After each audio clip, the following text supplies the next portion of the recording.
நானும் 2-3 தடவை பசுபதி அண்ணகிட்ட போன்ல பேசேன். அவரை கூப்பிட்டு கூட கேளுங்க. அதான் நான் பார்த்தேன். என்னடா பசதி ரொம்ப நாளா ஆளை காணுமே, இந்த நேரத்துக்கு அந்த ஆள் இங்க வந்திருக்கணுமே நான் நினைச்சேன். அவர் மூலமா உங்களை அனுப்பி வச்சுக்காரா? இதெல்லாம் ஒரு வேலை. அந்த ஆள் சொல்லிதானே இங்க வந்திருக்கேன். அவங்க வீட்டை விக்கிற பிளான்ல இருக்காங்க. அதை தடுக்க நீங்க இப்படி ஒரு டிராமாவை பண்ணுங்க. அப்பதான் வீட்டை விற்க முடியாம அவங்க தவிப்பாங்கன்னு உங்களை அனுப்பிச்சு வச்சிருக்காரு. கரெக்டா?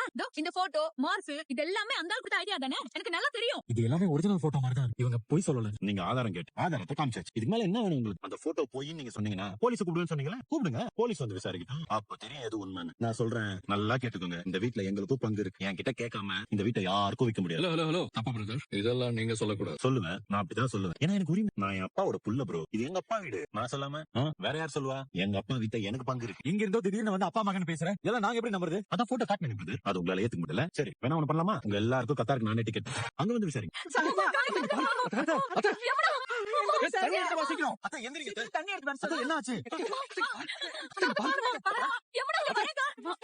இதெல்லாம் வேலைக்கு ஆகுது. நம்ம போலீஸ்க்கு போனா தான் சரி. ஆமா, அப்பா பத்தி தப்பா பேசுறாங்க.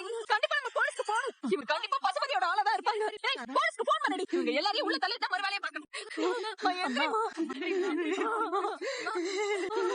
இவங்க எல்லாம் போய் சொல்றாங்கடி. பசுபதிதான் தேவையில்லாத வேலை ஏதோ பண்ணிக்கிட்டு இருக்க. என் புருஷனே தப்பா சொல்றவங்கள சும்மா விடக்கூடாதுடி.